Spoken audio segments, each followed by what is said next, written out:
You're tuned in to Shake, Rattle, and Goal, the official podcast of your Springfield Thunderbirds. Osmanski, a one-timer deflected side of the goal. Alexandrov scores! Hosted by Matt Baker and Steve Forney.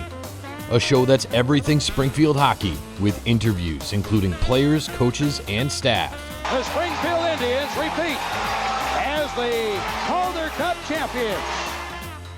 Listen to this podcast on all major streaming platforms and wherever you download podcasts. In his first year at the helm, Kevin McDonald and Drew Bannister have the Teamers in the Calder Cup Finals. Watch the podcast on the official Shake, Rattle, and Goal YouTube page at SRG Podcast.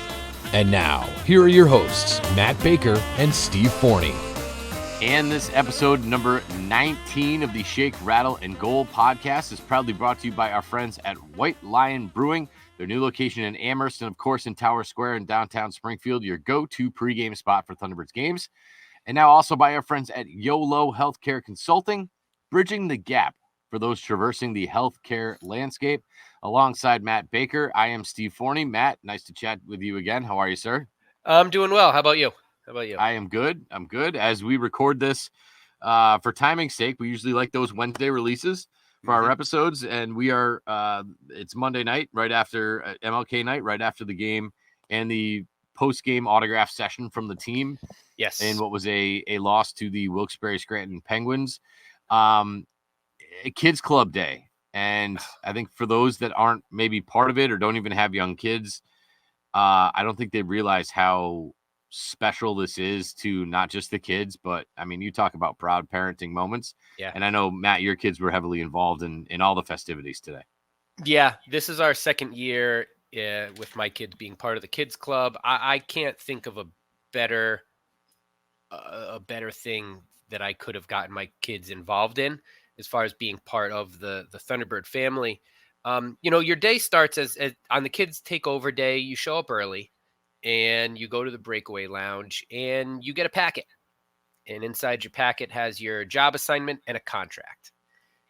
This contract, it basically states that to the kids, they are hired for a day, and you have to take this job seriously. Any interaction with the Wolfpack, the Islanders, Providence, and you're fired. It's fun. But my kids sign it, and then they get to meet Nate Costa, president of the team. He signs it. They go in for a photo op, and, again, just that proud parent moment to see the smile on these kids' faces. And, last year they were on the Fanboni, and this year they had the privilege to be junior PA announcers with you. And, I'm going to share some things with you that I didn't talk to you before we went on air, because I wanted to tell you in person, but it's just an incredible day, and it solidifies for my children, they are part of this team's community. It solidifies to me how much I want to be a part of the Thunderbird community, right? And again, it's not about the money always and the price point of things, but talk about bang for your buck with this kids club. They just do a fantastic job, and they take care of the kids for a whole period.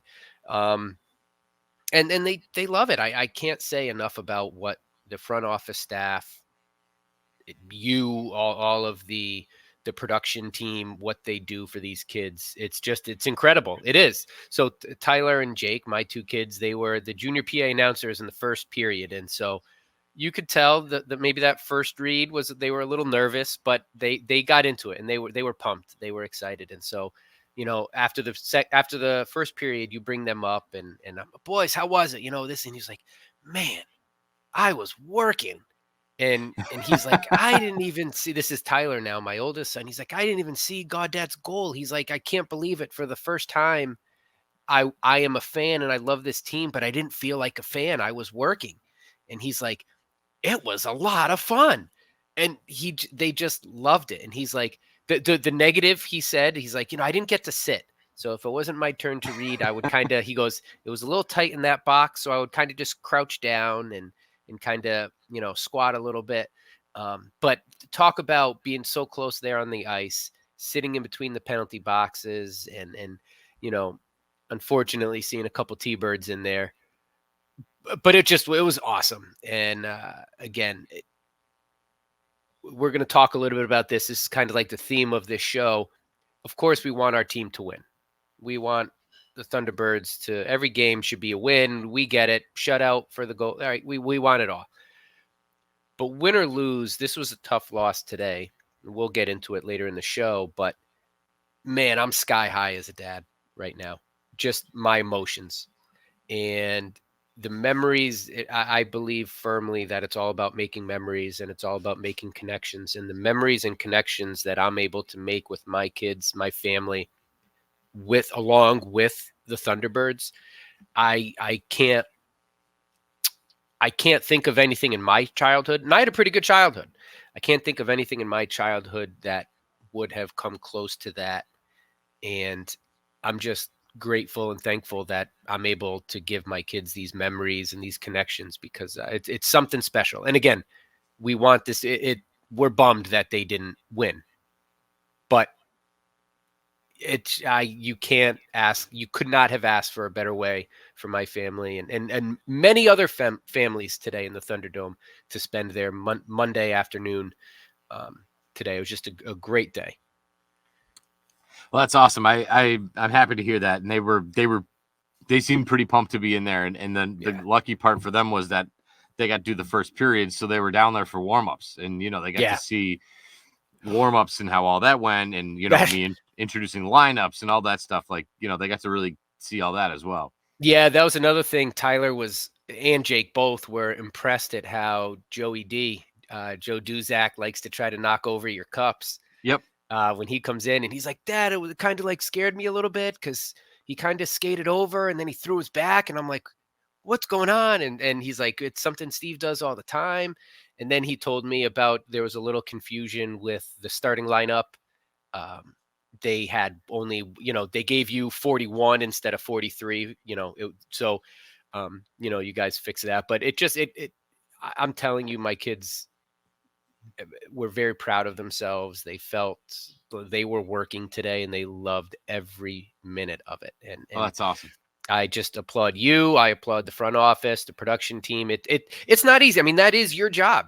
That is your, you are a professional at what you do. And, we've highlighted this with other production team members on the show, but, I challenge anyone else to, hey, for 40 minutes, for 60 minutes of your job, just have some untrained 8 and 9-year-old come in and try to do your job with you. That's not easy. But you all make it so seamless. You do it with smiles on your face. And, you could have went around to anyone, the merchandise, the team store. You could have went to the 50-50 raffle booth. You could have, Kevin Johnson with in-game hosts. He had 4 kids as well throughout the day. And his own children, I believe, in the third period. Yeah. It's just, you guys allow these kids into your profession, into your job, and you do it with a smile on your face, and you create these memories and connections to the kids here in Western Mass that will not go away. It's memories my kids will have for a lifetime. I'm grateful for that. Well, that's awesome. I'm glad I could be a part of it. And, I think sometimes every now and then we need a reminder of that, because you like this, a 7-game homestand wrapped around Christmas and New Year's, and you're just like, another game, like I had to go do it again. And then like you have these kids in, and it's a reminder of how lucky we are to do what we do. Yeah. And to not take what we do for granted.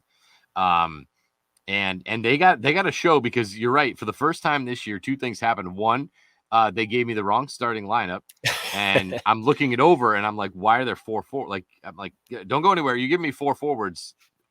One of these guys isn't, and they gave me 41 Bitten instead of 43 Rosen. So I had Jake, I think, listening on headset to the off-ice officials. So he kind of got that whole thing first experience. And the other thing that happened was I came back from doing the national anthem and my mic was dead. Oh, geez. My mic didn't work. I don't even know if they told you this, but so we always have the mic, an extra mic for the anthem singer, but the Mm-hmm. anthem was the group, the school group on the ice. So this False extra Rivers. mic's just kind of sitting there.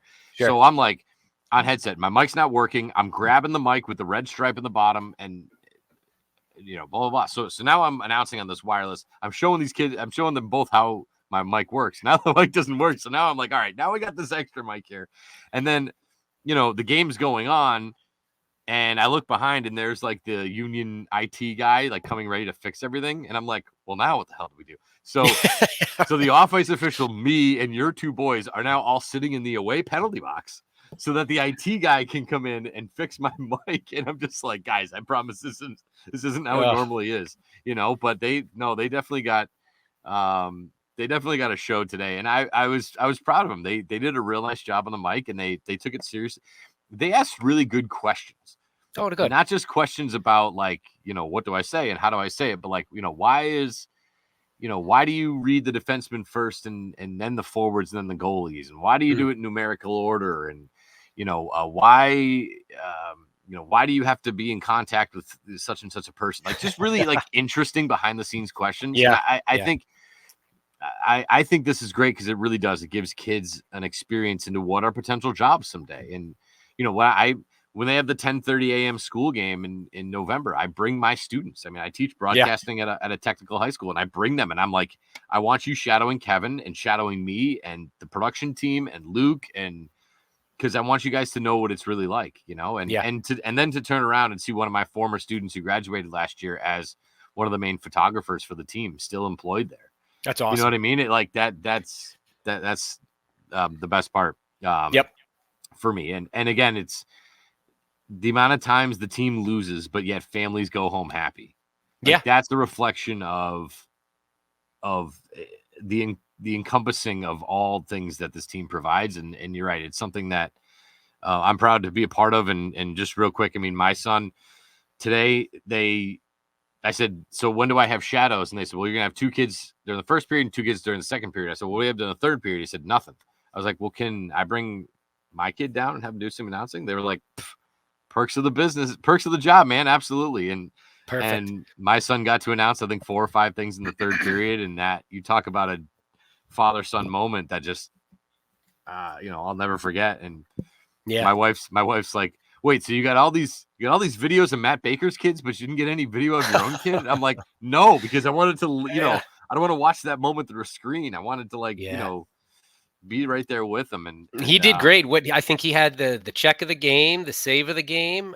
Did he? The 3 stars. He did great. Not bad for a 6-year-old. So I was not bad at all. I was really impressed with him. He grabs the mic, turns it on, and nice and loud into it. I'm like, God, you're my son. This is awesome. Yeah, perfect. So, but again, that doesn't happen. I don't know how many organizations will let you grab your own 6-year-old and put him in the booth with you for a third period of a game. So, you talk about community support for your staff. I mean, everybody that, the photographers, for instance, and there's this new girl there. I think her name's Jillian.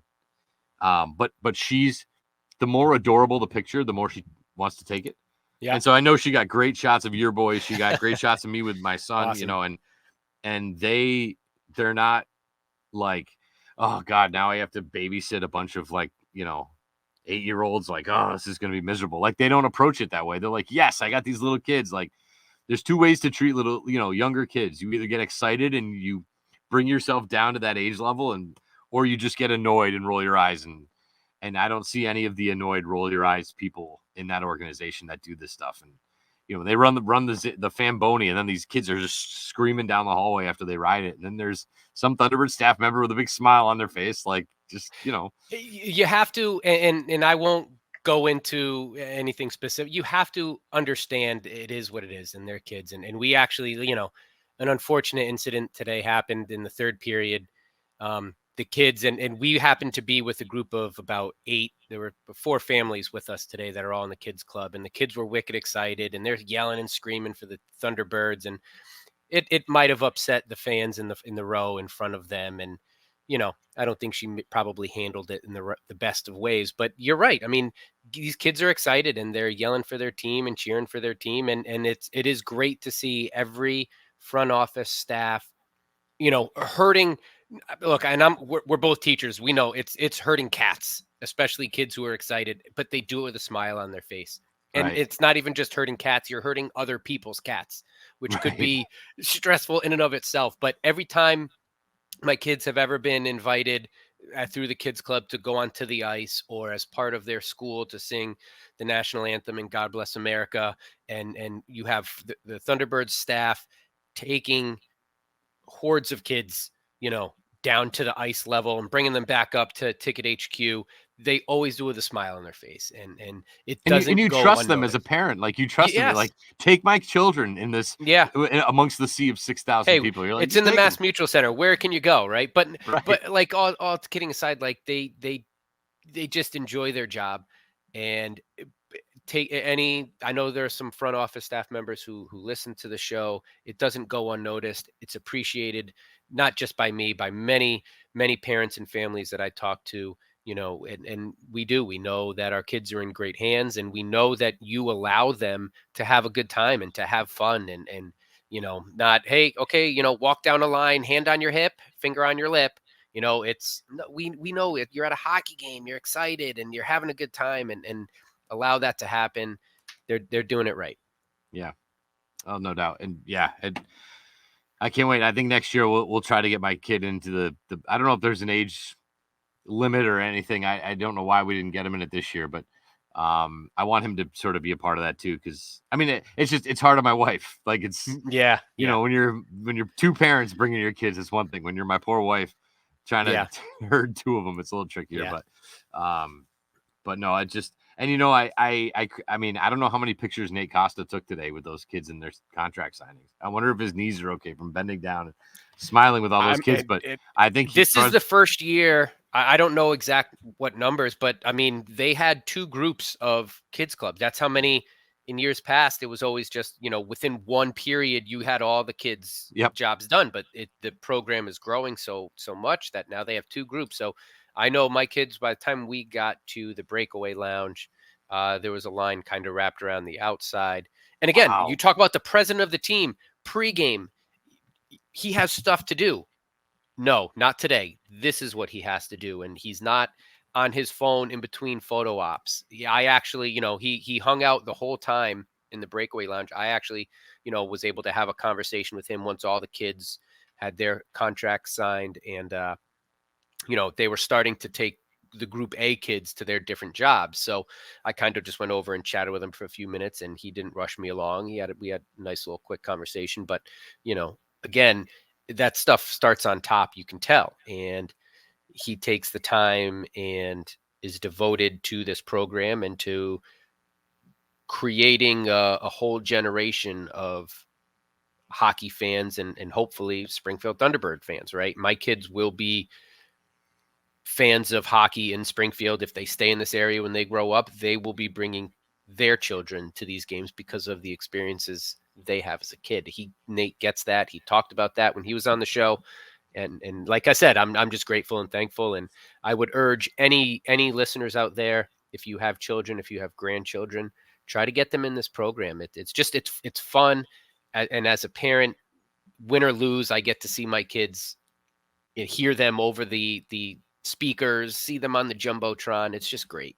It's a wonderful thing. Funny. That's what I said to Luca today. I go, Luca, you were talking to 6,000 people. Yeah, and it's he was crazy. just you could watch his mind blow. He's like, It's 6,000 crazy. people. I'm like, yeah, buddy, 6,116 was the attendance Yeah. tonight. He's like, oh, it's like his little mind was blown. But and it's funny because we are going to talk about the game a little bit. So we do have our fan feature here coming up in just a moment. I'm really glad though that your guys said, I didn't get to, I missed the goal because I felt like I was working and I'm not complaining. This isn't a complaint at all, but when we do these kind of things and we have, 4 people crammed in a 2-person booth and I'm walking them through what they're going to read and what they're going to do. And then the mic breaks and then we have all this random stuff going on. I don't think I caught like any of the game today. It was happening right in front of me and I don't think I caught any of it. And sometimes that's what happens when you work. I mean, some days are slower and you can actually watch all the action happen. And then some days you have games like today where there's so much other stuff going on that like I sometimes I didn't even know what the score was. You know what I mean? Which Yeah. I was like, they'd call a penalty, and I'm like, I don't know who it's on, what the call is, what the time in the period. I have no idea what's going on because That was one thing Tyler mentioned. He goes, I thought it would be easier. I thought the refs would come to you and tell you what the penalty was. He goes, we had to read their lips and just pay attention to their hand signals. Yep. And I said, yeah. So this is all stuff that Steve has to study and learn and again, be professional about. And you Yep. do a good job of that. Oh, well, I appreciate that. And they were awesome. They were really good sports. And the two guys I had in the second period were great too. And they were funny. They were a little older. I think they were 6th grade and 5th grade. And, when they weren't, when it wasn't their turn to read, they're behind me going, come on, shoot it. Get Nice. them. They're just Nice. like, they were fans for a minute. So it was cute too. And then, to have my little boy with me in the third was That was awesome. So it's just one of those games, like I said off the top, the team loses. They don't really play well. And yet all of people, a lot of people are walking away with massive smiles on their faces. Yeah. And again, talking about the crowd and the emotions, there was a huge crowd for the post-game interview, post-game autograph signing. You had 2 to 3 players at, the whole roster, including Jacob Vrana, which I wasn't sure if he was going to go, not being, in that AHL contract. I didn't know what his obligations were, but anyway, 2 to 3 players at every table, and it was packed. We didn't even get between the 3 of us, Tyler, Jake, and myself. We didn't even get to everybody within the hour. But to have a few interactions with some of the players, and you can tell some of them are a little, it's fresh off a tough loss against a division opponent. So you can tell some of them were a little less happy than others, which is fine. They're the ones sweating, competing, throwing themselves up into flying pucks. So they can act how they want, but they all, said hi to my kids and myself and, thanks for coming out and, small chit chat talk here and there. I do want to say one thing that I would like to highlight. And I think this is just, again, a testament to their character is Sam Bitton. And so we had the Bitton brothers on our show after the Bitsy Army game.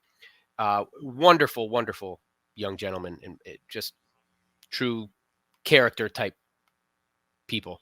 And Sam recognizes my youngest, Jake, and he's like, hey, I remember you from the podcast. I had a great time chatting with your dad. And I actually, awesome. I wasn't even in line with Jake.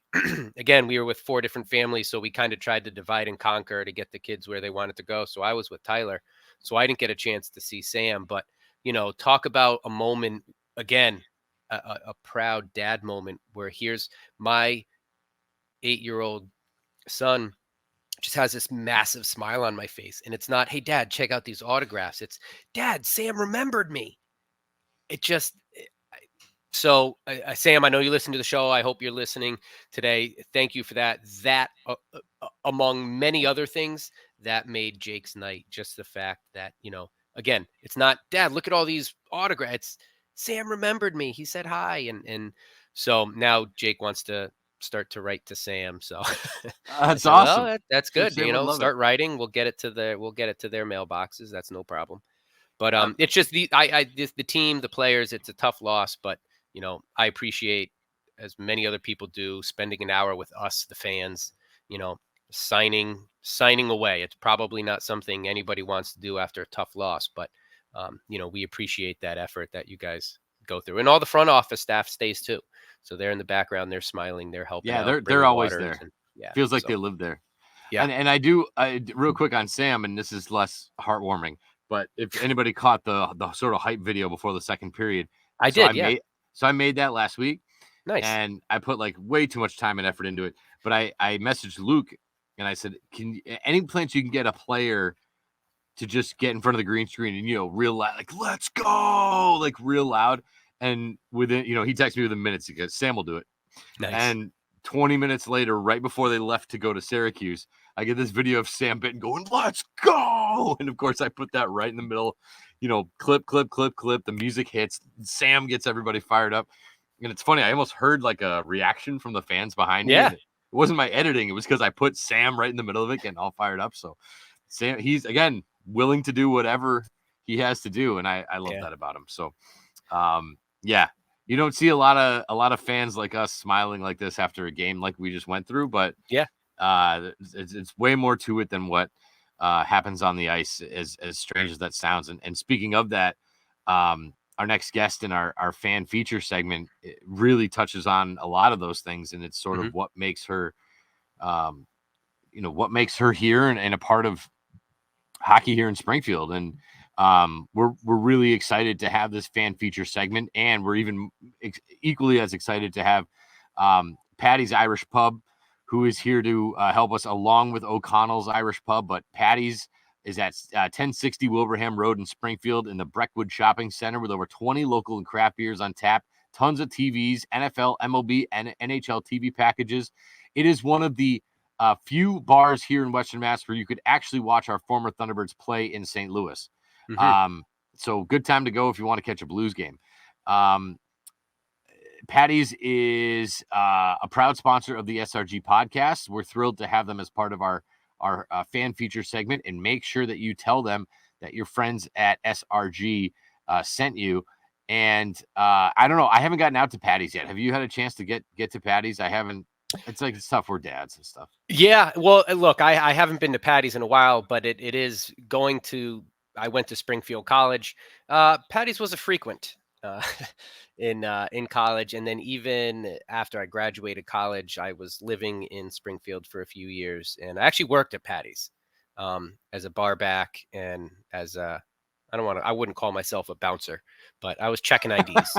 I was putting IDs into a machine, and it would tell me if it was real or fake. That was to the extent. And then I was bouncing. A bar back. Yeah. Yes, bouncing. But I mean, and we'll break to our fan series interview in just a second. But Patty's is a great spot to watch hockey. And I growing up went to high school with Jonathan Quick, and so where else could you find LA Kings games at Patty's? So I would go. When they were playing, I'd ask bartender to put on the Kings, and just like that, would be able to watch the Kings. So absolutely, you could watch the Blues play anytime. That's awesome. From Hamden and play to UMass, Jonathan Quick. Yep. That's awesome. So here is our second fan feature, featuring a good friend and somebody that you see all the time at the Thunderdome. It's Lola Rios. Well, hello, everyone. Thank you for having me on. My name is Lola Rios. I was originally born in Puerto Rico. My family decided to come mainland and stay here in Massachusetts many years ago now. And I live here, work here. I've been educated here. This is my home base. And I have been a season ticket holder since 2013, back in the Falcons era, and made it through the heartbreak of losing the team, and then the joy of getting the team back. And always said, once I was able to become a season ticket holder, that's where I'm going to stay. Originally, it was a love of hockey that was instilled back in the 7th grade. I thought about when it happened, and I was partnered with someone whose family had like one rule. I went over her house to do this project, and they said, you have to love hockey and you have to love the Bruins. And thus, that was my introduction to hockey, because as you may well imagine, ice isn't really a thing in Puerto Rico, ice skating. You would think it would be, so people would cool off, but it really isn't. Baseball and basketball are really the king sports over there. So it was a big introduction. I kept the love, but I couldn't get the season tickets because my family was not of means. But I became a nurse, and then I got free tickets to a Falcons game, and then a couple more free tickets, and I decided just to go ahead and get the flex pack, and then toured around and saw where I wanted to sit, and it was in the front, where at one point the tickets were like $10 per seat for the whole game. And I bought a whole bunch, and I really liked where I was sitting. And I reached out, and at first they said, no, the only kind of tickets that are premium tickets are over in 8, 9, and 10. I said, yeah, I don't like those seats over there. I don't like where that is. And I badgered them enough where I'm pretty sure I was the first person to have on the glass season tickets. And that was back in 2013, 14. And then, the team went away, and I asked my son, hey, do you want to become a Wolfpack season? He was like, absolutely not. And we are not doing that. And the team is coming back, and he knew it. He believed in it. And when they came back, we were the first to get our seats back. And I bring my niece, my nephew, my grandchildren now, and I just introduce them to the sport. I try to be an ambassador because, when you're a nurse, there's a lot of stress, and you have to find something that kind of refills your cup, so to speak. And for me, it's coming to these games and that community that you build around you. I know my entire row.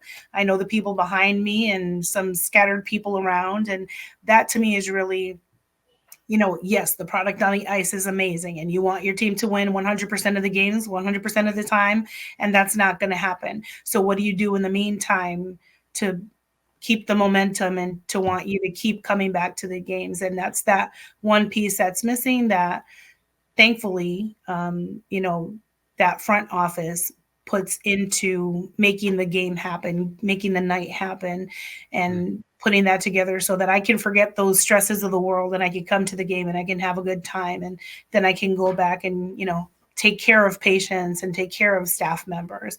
That's really, for me, what keeps me coming back. That very first game in 2016 with the new Florida Panthers affiliation and the comeback win, that was wild. That was Mackenzie Weegar, I think, of the game winner. Yes, Mackenzie Weegar.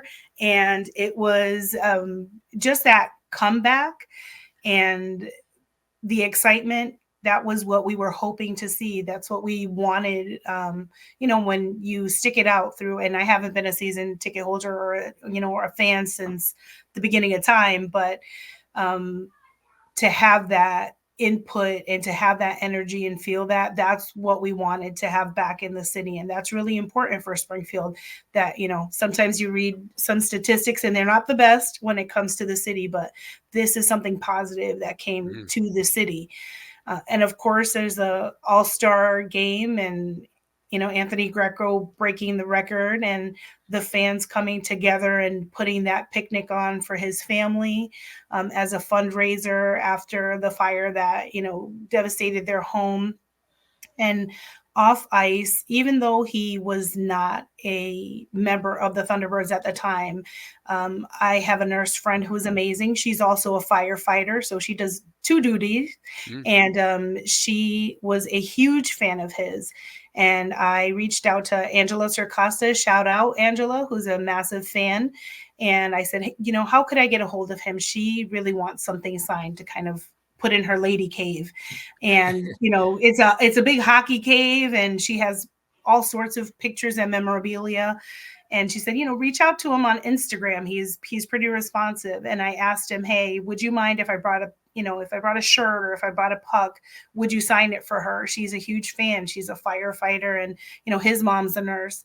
And he said, absolutely. But he showed up with a stick after practice at the XL Center, and he met us after a practice, and he missed the team bus so that we could get this stick for her. And she was just, so thankful and so excited to have that from her favorite player.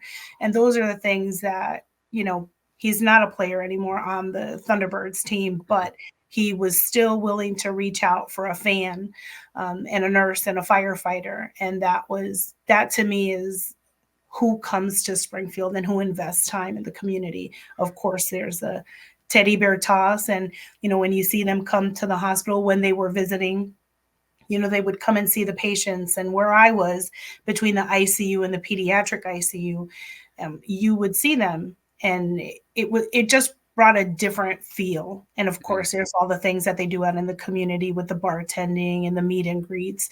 That's always great. But to see how they invest back into the community, that's important for me, because this is where I come from. This is where I want to see that reinvestment back. Investing in those two ways. Yes, monetarily, of course, when you invest in one way, that's going to pay dividends, but really to have the buy-in, to have Nate Costa, all of the players, the front office staff, they're going out into the community, and they're not sending someone out there to do the job for them. They're not sending people out to deliver toys. They are actually going out and bringing these stuffed animals. They are a part of, different parades that the city hosts. The Puerto Rican parade, they, were a sponsor one year.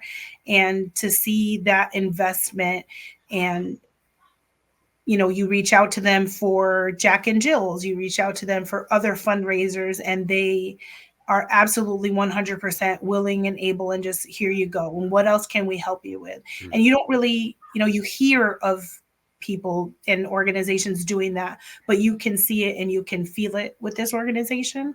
And that's important because, like I said, sometimes you hear the end of the sentence like, oh yeah, that's Springfield.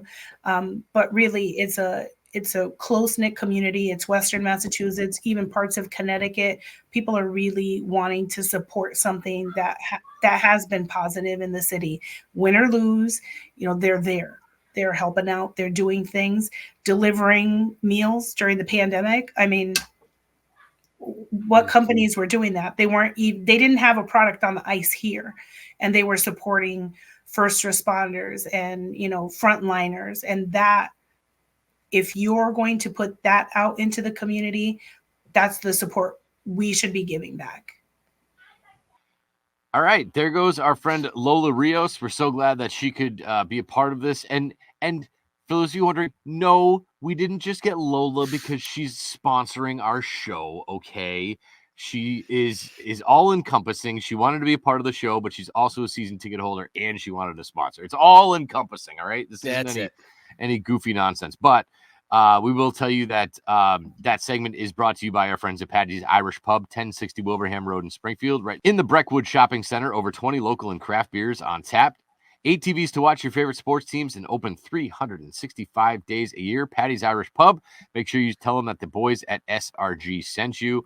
And I think just based on what we've been talking about with community and involvement and being more than just the team on the ice, I think Lola is somebody that really represents that same sort of feeling that we felt here as parents and employees and season ticket holders and everything else. It's something to be proud of. Absolutely. And someone personally who's new to this fan community, hearing her stories, talking about support of players, support of other fans. It's just wonderful to hear, and glad that it's been, she's been a day oneer, and like she said, she rolls deep down there in her seats. That's for sure.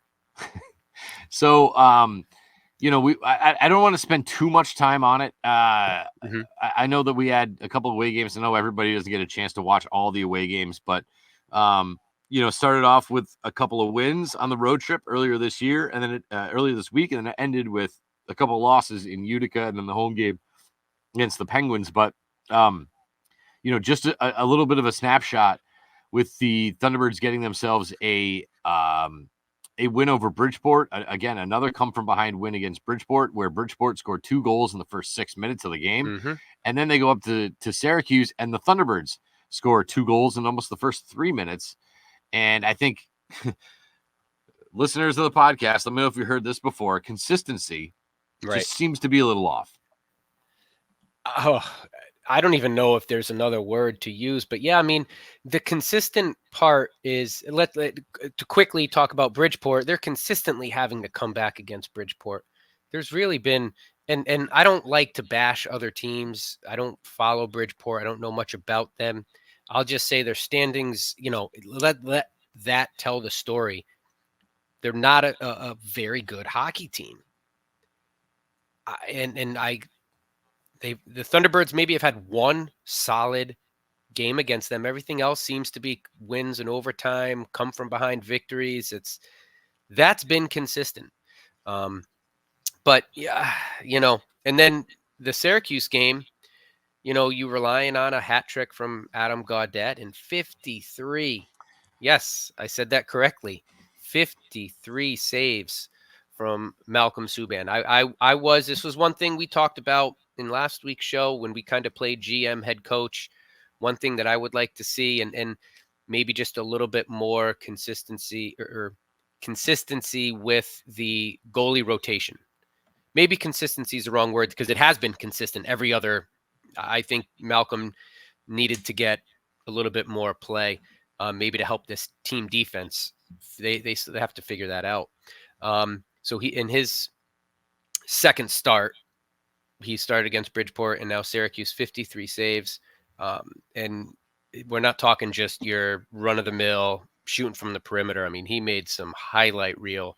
That was, he stood on his head that game. So proud of Malcolm Subban for that. I believe he did get 3 out of 4. You know, he got 3 out of the 4 games that we're talking about. So, you know, maybe they are listening into that a little bit. But I don't know about you. Halfway through that game, I was like, they're going to shoot the puck 75 times.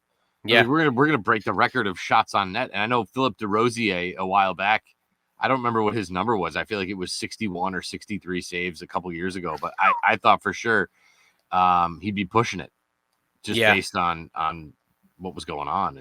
And I mean, we are positive. We want to stay positive, and a win's a win. I don't care if it's a win 1-0 you on one shot. I don't care if you win 4-2, you're giving up 53 shots. A win is a win, so we'll take it. But you talk about, again, how the team has been trending. You're flirting with disaster here, and I think sort of that next talking point, how does this team continue to progress? How does this team continue to get better? They have to figure out this team defense, clearing the puck, clearing their zone. You know, I believe it was that first goal against Bridgeport. I'm not kidding. All 5, I don't know if you caught this on AHL TV, all 5 players are on the same side of the ice. And I do think that was, you had Marc-Andre Gaudet making his first start in the AHL paired up with Callie Rosen. And I think Marc-Andre Gaudet kind of floated a little bit closer and didn't see the guy crash in the net from the backside. But it's just, they're not playing sound team defense right now. And again, I'll take 2 victories. But you look at it against the Comets, and again, another team that, you know, I'm using air quotes, you should be able to handle, you should be able to win, and you're losing 6-3. That was a tough loss.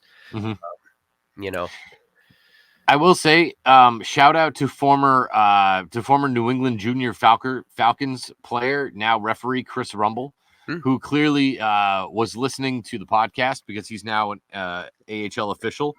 I hated that it was against us, but we finally got a penalty shot on a borderline. That's one of those ones that's borderline. It could be a 2-minute sit down. And he says, no, let's give the defenseman Chase Stillman a penalty shot. And I'd be honest, I didn't think Chase Stillman had that move in him. Former Thunderbird defenseman. The move was great.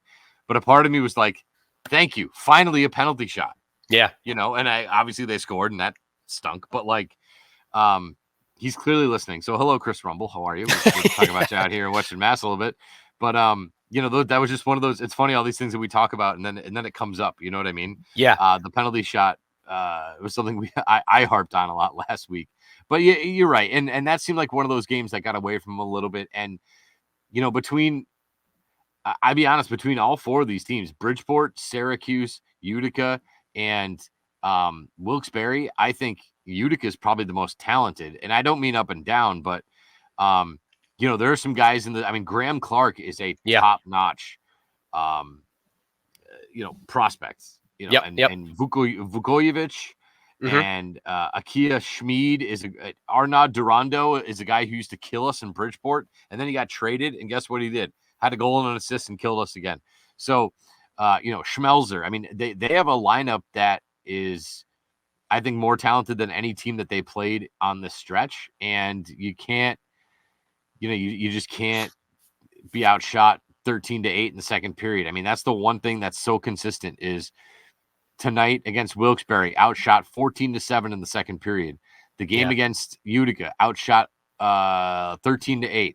The game against Syracuse in the second period were 53 saves. They were outshot 21-6 in the second period. The game against Bridgeport, they were outshot 18-7. I can't do the math. I'll do it maybe on my free time, but holy smokes. We'll put it in the comments to the episode. Yeah. What is that times 4 for Yeah. each, for those games? Like that is just, and I know shots are just shots, but what happened tonight? You know, Yep. they came into the second period with a 2-0 lead. I'm sorry, with a 1-0 lead. They did score to go up 2-0 early in the period, and then bang, bang. Tie game. Wilkes-Barre gets the lone goal in the third, and then you lose. So there's something about, and again, I wish I was better with numbers, but even Ryan, you know, we obviously watched the away games, and Ryan said something like their first and second period, the teams that combined like minus 16 in goals. In the third period, they're like plus 14. And it's like, why? How? Like, why is it so extreme? Like, if both of those numbers were closer to even, this team might have 6 or 7 more wins. They might have 2 or 3 more losses, but they probably have a couple more wins too. So, again, we keep saying it, but consistency over the course of 20 minutes, over the course of 60 minutes, over the course of 3 games. That I think is something that needs to be addressed here. Yeah, we haven't seen that in a while. I mean, we haven't even seen it. This has been a tough stretch for them, no doubt. And we highlighted it last week, all the numbers. We haven't seen that real run of consistent wins, overtime losses yet. And all teams go through the ups and downs. I'm hoping that that's coming soon, because they need to again, I think it's really that team defense. I think they're leaving the goaltenders, Malcolm Subban and Z, out to dry way too often. And, you know, if you go back and look at our earlier shows in the year, how many times did we say, you know, goaltending, it's 2-0. Hell, it could have been 8-0, you know? So all of these little things maybe that have been happening maybe all season, and the team has just found ways to get past. It's now kind of being highlighted because now we're not offensively scoring goals, or you know, it's 1 goal too many you're giving up. But hopefully they could figure it out. Again, I have confidence in this team. This team is very, very talented, top to bottom. You know, this Adam Gaudette right now, can we actually just take a quick minute just to highlight you're looking at quite possibly, again, and I don't think he would want these individual accolades over team victories and team wins and things like that. But you have Adam Gaudette and Dylan Coughlin named the 2 All-Stars. I don't know if we talked about that last week. No, we haven't. So Adam Gaudette and Dylan Coughlin, congratulations, 2 All-Stars for the Thunderbirds. But the season that Adam Gaudette is having right now, I looked it up, and it's not easy to find AHL stats. It isn't. Team records, single season records for goals are 30. Anthony Greco in 18-19 and Marty Firk last year. Goals, points, 64. Sam Annis in 21-22 and Marty Firk last year. Right now, you have Adam Gaudette and Matthew Pekka who can challenge that. Again, you're halfway through the season. You got about half of your games played. Adam Gaudette's in at 36 points. Pekka has 32. Goals. Adam Gaudette has 24. I think, you know, he might shatter this single season goal record by the end of the month. I mean, he could. I mean, if he stays consistent, and I love him, but he's very hot and cold. He's very streaky, so he scores them in absolute bunches. So if he can keep that pace, at least for the next couple weeks or so, I think that's absolutely possible. I think he's going to shatter it either way. But you're right, he could have it by the end of the month. I also just, you know, Anthony Greco, by the way, is probably one of my favorite Thunderbirds players of all time since they made the switch to Springfield. Just consistent, undersized, so fast. I mean, he was scoring shorthanded goals at a ridiculous pace because he was so fast and he could just shoot. You know, he came coming on goalie so fast that they didn't know what to do. He was just before they knew it, they were on top of him. Marty Firk, to me, and I respect everything that he did. Marty Firk was, I don't even want to say diva, but he would just but the all around 200-foot game of a guy like Adam Gaudette and Anthony Greco compared to Ferk, to me, isn't even close. And you could throw Sam Anis in there.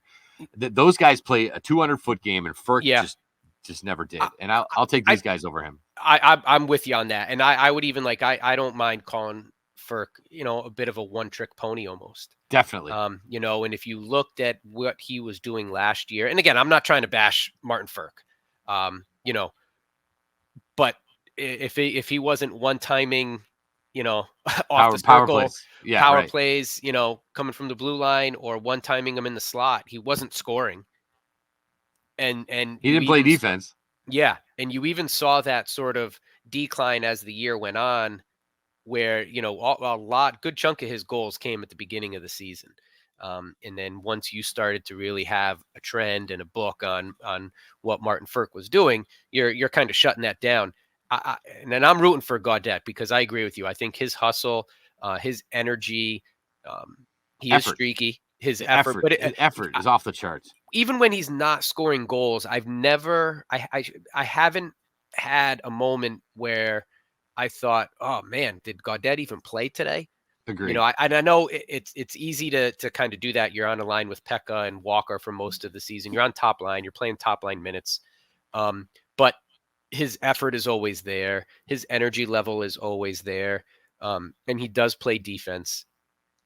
So, I'm rooting for him. And again, I mean, you're 6 goals away. I could see him shattering this by the end of the month. Yeah. And I think it also, again, and you said this, as the season has gone on, this team has gotten more talent on the roster.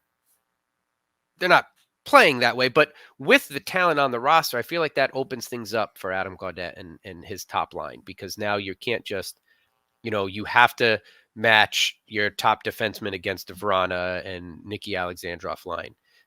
You've got Will Bitton playing with high energy right now. I think he's having actually a very quiet, unlucky break good season. He's been all over the place, in my opinion. I think he's playing really well. His energy level's there. So you're not only, what I'm getting at is saying, you're not only just defending this top line, which is what we were kind of talking about at the beginning of the season. You have to defend the line with Vrana and Nicky. You have to defend Hugh McGing. Hopefully is on his way, coming back soon. He was saying today in the autograph session. So you have to defend against these high energy lines who, Mackenzie McEachran's going to put one in on you. Will Bitton's going to hustle all over the place. So hopefully that opens matchups for Adam Gaudette a little bit easier. And, but what an individual season he's having, and glad to have him in Springfield. And a hell of a guy too. Yes. And again, it's just like when you need defensive help, they send down Tyler Tucker, and it's like perfect.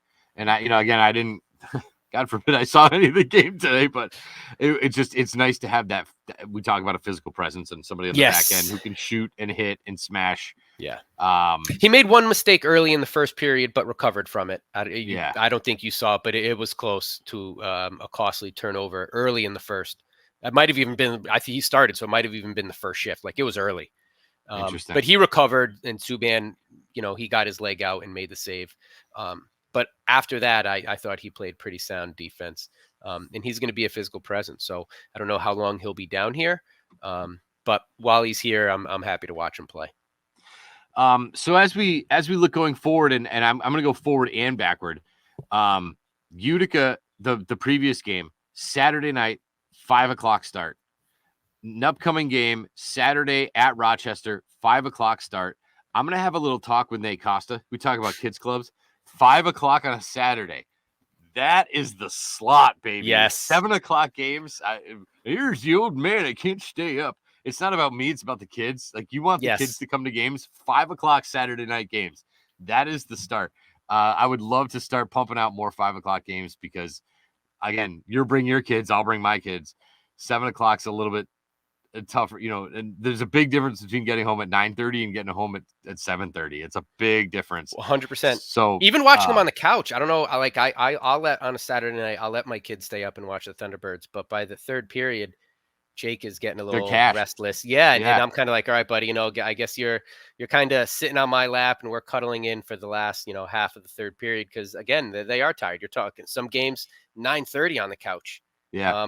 Yeah, I'm with you. These 5 o'clock starts are money. Yeah. Bring those to spring. Get those out of New York and bring them here. But Yes.